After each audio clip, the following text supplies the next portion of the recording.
So I think it is really easy, especially in the culture where we talk about, especially today with women, it's like, do you have like a daddy issue? That sort of stuff. So I think that culturally it's not unheard of, the whole idea of a father wound, but we get this question a lot, and I've asked this question at times too. What about the mother? Is there such a thing as a mother wound, or things that our mothers leave that impact us negatively? Yeah, there's no question there's a mother wound. The problem is that the mother wound, the way I like to put it this way, a mom will give you trauma bonds, a father will give you trauma wounds. And a mom will drive you crazy. My good friend Ken Adams wrote 2 good books.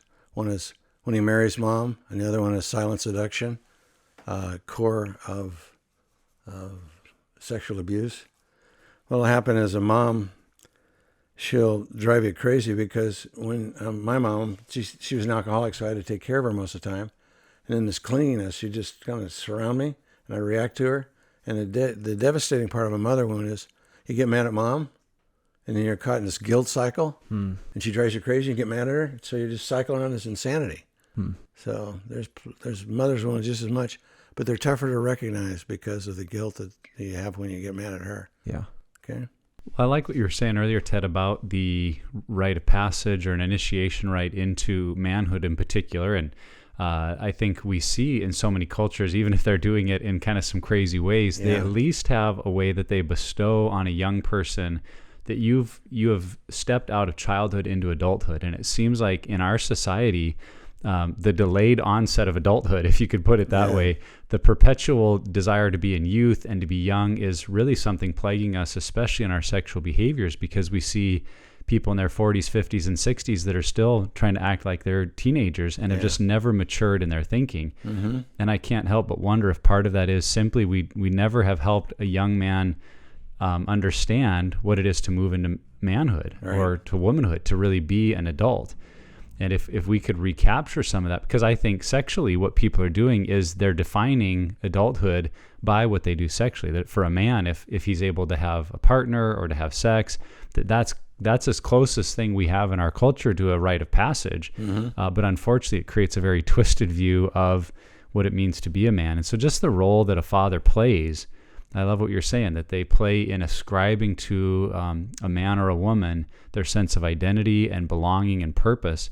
I think to any father out there who's listening to this, it's really something for them to grab hold of, to recognize we really play a huge role in that. Very much we so. play a significant role in communicating that rite of passage to our children. And whether we do some official thing like, I hear stories of friends that will take their kids on camping trips at an age-appropriate time and kind of, in a sense, pass on maybe a token to them or a family heirloom, a gift to say, this, you're becoming a man, you're becoming a woman. I want you to know the value I see in you.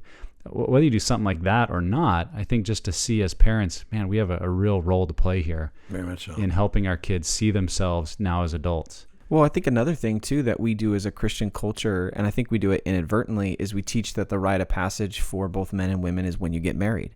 So then you become an adult, or then you now are this another tier, another level of a believer that you're experiencing God's blessing more or something like that.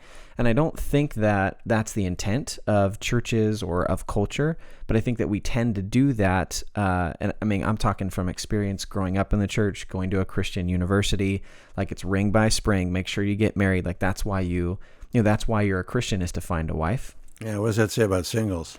Right. It says that you're not enough, or you somehow there's something wrong with you, and that it breeds shame. It really does. And Jesus was single all his life.